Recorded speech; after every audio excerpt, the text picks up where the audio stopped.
that was a real great experience, and I thank you for that, because if it wasn't for that, going out and see Alice in Chains, I would not have been in that headspace to go, okay, well, if we need a stomping riff, let's not just go back to the well-worn, paths. Is there a riff that you've created that you're particularly proud of? The riff that changed my life was the Ballad of John Henry. That changed my life. I think the best song I ever wrote was a song called Self-Inflicted Wounds. And that goes to show you, sometimes you're proud of the ones that nobody cares about. And I was like, we sing it every night. And I was like, man, that's a decent song, Bonamassa. For your standards, it's not bad. And I've been able to put together a decent catalog of songs, with Kevin Shirley, because he always preaches those things. And that's the same thing I preached with Eric Gales when I produced his record. I'm like, songs. You got to have the songs, because that's the lasting legacy of it all. You can play great over an average song and nobody wants to listen to it again.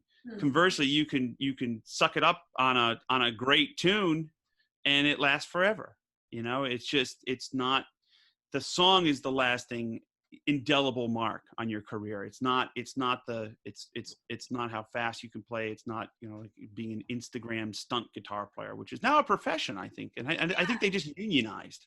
Yeah. I think IATSE got involved. Oh God. Do you know what I think your best song is? It's actually off the new album. I'm gonna brace myself. What? No, it's good. Why Does It Take So Long? Thank you. It's a complete earworm. It's like, it's one of those songs, and I know a song is good because I'm one of those people that when I like a song, I repeat it all day long, so that everyone in the house is like, no, not that song again. Right. But I love it. Thank you. For weeks. I wrote that song with Bernie Marsden. I knew it. Okay. I listened to it earlier, and I was like, that's got Bernie written all over it. It's very white snakey. It's a little white snakey. It's like if Gary Moore played in Whitesnake in the early 80s. That's kind of like what we were going for. And Bernie and I work great together because we dot each other's I's and cross each other's T's. It's like I come from a very American but an Anglophile type of, I'm the American who loves the British, and he's the British that loves the American stuff. But we all have a different way of looking at chords and voicing things, and the way of, and that song we wrote in an afternoon at Abbey Road Studios, and we knew we had something decent, and we listened to it the next day and we're like, yeah, it's pretty good. And, just wrote the lyrics to it. And I knew when we cut it that I was like, okay, this could be the new slow gin for, Joe Bonamassa Mach 3, the career declining years. Yes. I think it's your best album that you've ever done. I think it's your most honest album. I think you've done a great job with it.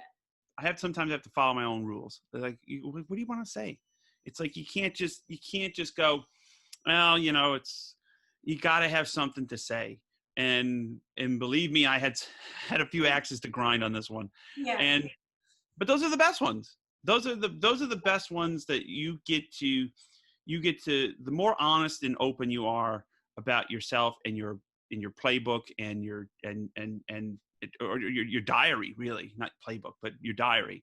The more honest and open you about your life, the more it means something to other folks. Because humans, no matter if you're in London or in Los Angeles or in Toledo, Ohio, or in Moscow or Tokyo, Japan, or Buenos Aires, doesn't matter.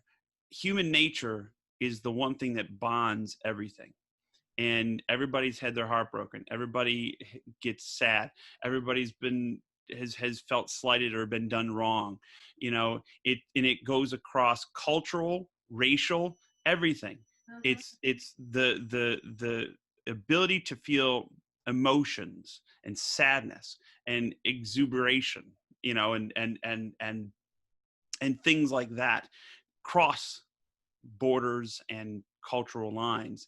And that's when you're just honest about that, you're going to find other people that are going, yep, I know exactly what he's talking about, or I know exactly what she's talking about, because I just lived it, and that's the litmus test of a good song is, man, everybody's lived the thrill is gone. Everybody. Yeah. It struck a nerve, and it was right on point. But were you a bit nervous about being so honest on this record? What date is today? This is the 23rd, is it, or the 24th? 23rd of September. The album comes out October 23rd. I'll be getting a call October 24th. That's happening. I know that. Okay. And are you worried about that call? That's what you do as an artist, though, right? Isn't it? Well, if you date an artist, you end up breaking up, or the falling in love, then the breaking up. You're going to get a song out of it. Right? Plus, I also have some really good conversation techniques on the phone that I'm willing to share with you about awkward conversations that you have to have on the phone.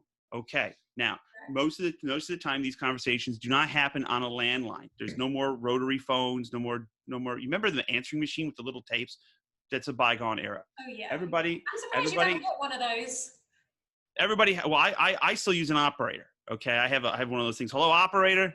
Give me Kylie. Yeah, I got something to say. Yeah, I got something. Everybody has one of these.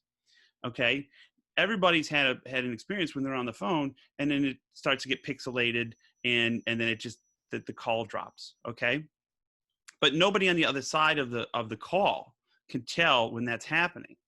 October 24th. Blah blah blah blah blah. Yeah, I know. I felt the need to write about certain things. Yeah. You know what? I'm in a bad area. I gotta call you. We're good. No, you won't. You lie. You wouldn't do that.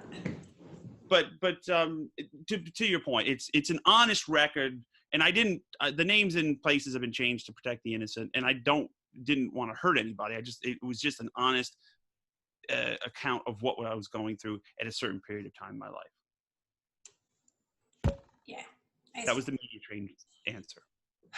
Well, that was a good answer. And I think that's the right answer as well. And the again, honest answer, I think that's the thing. We talked about that before, when you wanted to make the album, it was like, come on, you got to write from the heart. So you do.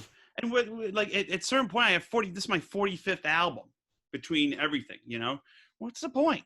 If you're not going to be honest with yourself and your audience, then we're just putting out John Henry, slow, medium, and fast, the COVID sessions, So what was it like finally performing those songs then at the for the live stream that you did? Well, we went over like a lead balloon. Nobody clapped. Nobody clapped. I know. That's the thing I was going to ask you. What was it like, performing without any claps? Well, there were several options, because everybody, 2 weeks prior to our pay-per-view, they said, well, you could get 120 people in the Ryman's if you want to get a little vibe.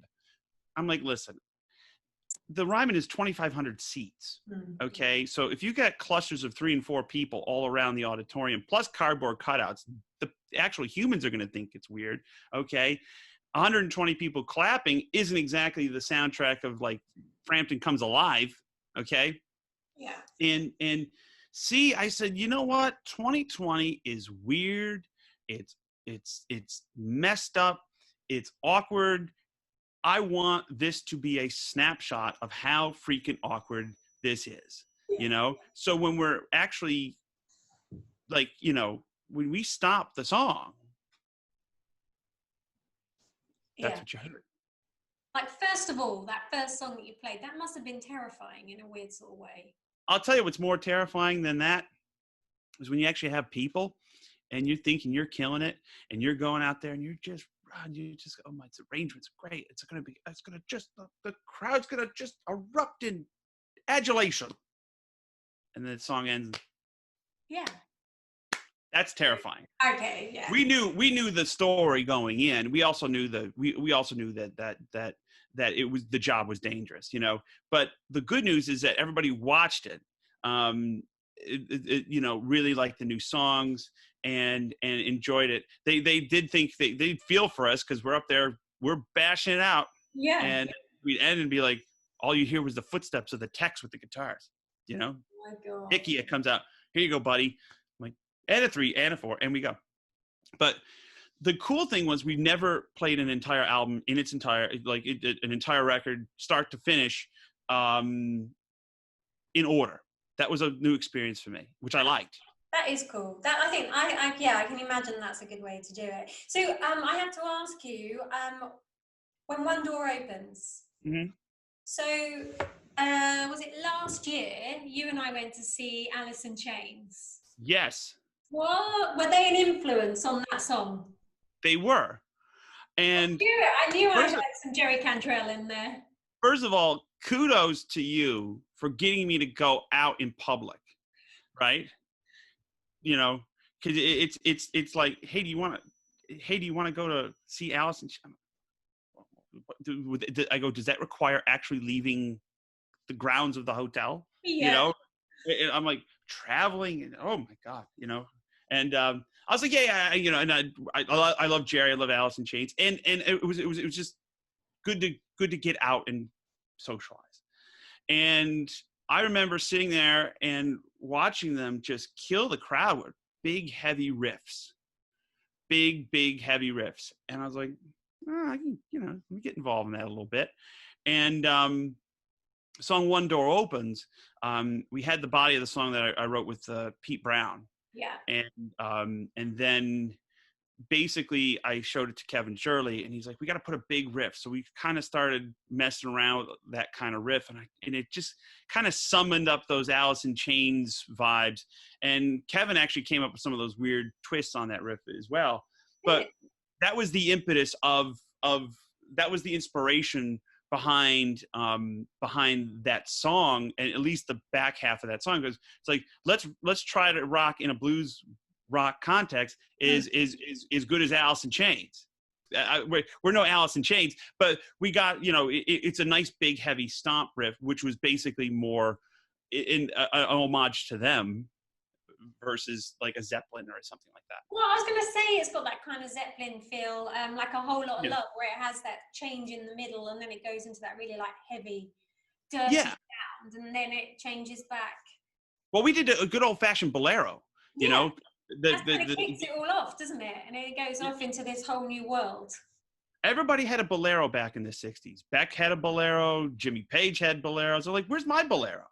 Right? Like seemed like back then the Queen was just doling them out willy-nilly. Going, you get a bolero, you get a bolero, like Oprah with a car, you know. But no, it was that was a real great experience, and I thank you for that, because if it wasn't for that, going out and see Alice in Chains, I would not have been in that headspace to go, okay, well, if we need a stomping riff, let's not just go back to the well-worn, you know, paths. Let's actually go in more of an extreme, at least for me. And that was the inspiration. Oh, that's amazing to hear. That's good. And I believe I had chicken that night as well, at the restaurant. I had chicken. Oh yeah, I think you did. Yeah. And actually, we had a few drinks that night. Yeah. That was that much when we go out. I know, it was a very rock and roll night, actually. Very rock and roll, and out of plastic cups as well. Yeah. We were straight up Live Nation box seats and plastic cups. It was great. I know, it was brilliant. It was great. Oh my God, good old times. Good old times when we could go to gigs and stuff like that. Ask me about Piers Morgan. Piers Morgan? Why? What? Okay.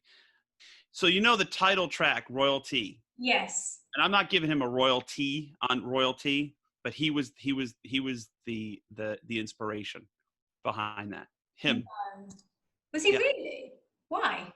I wrote the song on January 8th.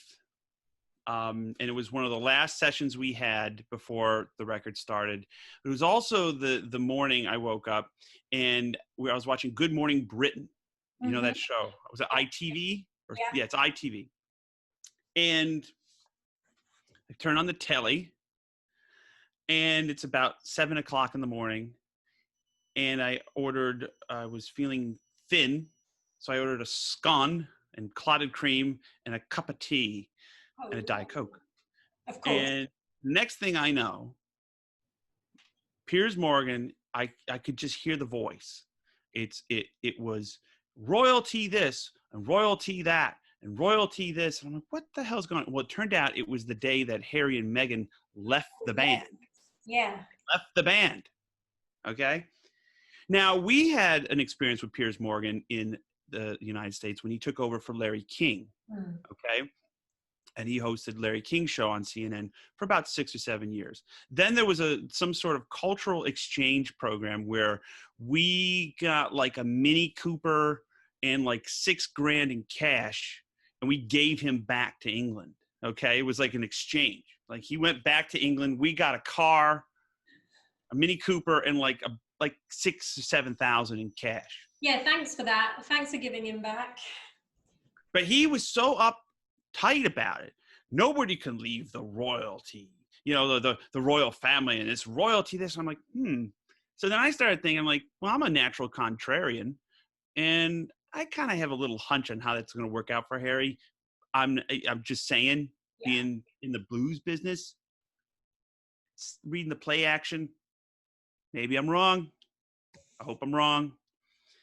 So I wrote this song about my theories about what could possibly, and I go, they're going to end up in LA. It's going to be the whole thing. Up. There, exactly. So I owe the title track of the record part and parcel to Piers Morgan. As Why Does It Take So Long is my favorite song of the album. Can you play a bit of that riff? Yeah, and we all want that Still Got the Blues moment. So, but this is what we came up with. Yeah.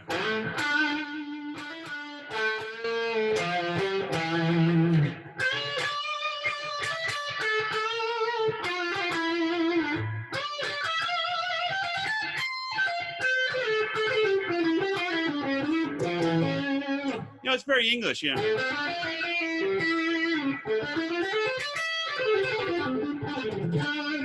Yeah, so it's good for soloing, even though I'm really rusty. But it just lends itself to those big bends. So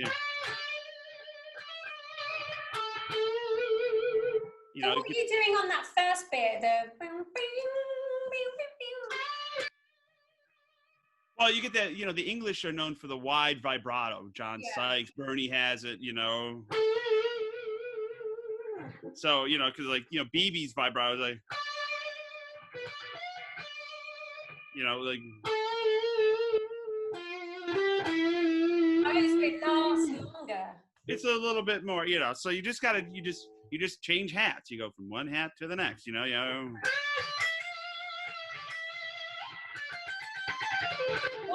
What guitar did you play on the album for that one? I had a guitar called in the studio called Lazarus, which was the famous Lazarus. The famous Lazarus, which is still in Nashville, and then on the pay-per-view I played this guitar, and it just sounded good. Plus, there's also this thing where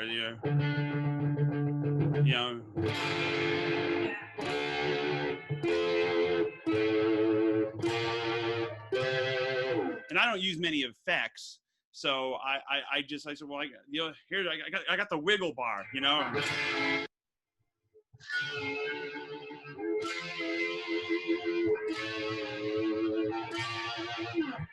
go what you got, and that was, it's a really cool song, and I think it embodies everything that I've been doing for the last 10 years in one song. Okay. It's got a chorus, it's got melody. It's not a typical blues song, but it's not like so out that it's not the blues. And so, yeah, you wish you can bottle those on occasion. Well, you have in this occasion. Hendrix said, I think he said that the blues is easy to play, but hard to feel. How true is that? Everybody has it, but just what's their definition of it? And the thing, it's like you cannot get into somebody's heart and soul and then dictate terms of what they feel and what they don't feel. That's why it bothers me so much. When you're like, that's not the real blues. It's like, well, if somebody felt it, it's the real blues to them. It's very personal. Mhm. And if you feel it, now there's some players like, I don't get it. And a lot of people say the same thing. I don't get it. You know, they're like, I don't get Joe. I don't feel it. And whatever. Okay, that's fine. But no, when I go out there and play, I feel it. It's not mailed in. It's not calculus. It's not math. And I stick the landing. But that's my definition of it. If you try to apply the same standards to everything and everyone, music becomes very, very boring and very, I don't know, bourgeois. Joe, on that note, I'm going to let you go and enjoy the rest of your day. Thank you so much for chatting. Huh? I just clickbaited myself like 10 times in that one rant. Just like my ending tirade was great. No, let's finish on that note. Yeah, on that note, you crazy cat. All right, well, listen, thank you so much. It's great chatting to you. It's great seeing you, because we've chatted a lot over lockdown, but we actually haven't seen each other, so it's quite nice. Yeah, and it was nice to meet you finally in person. Yes. Thanks for having me, Kylie. Thank you so much. Take care. Bye. Bye.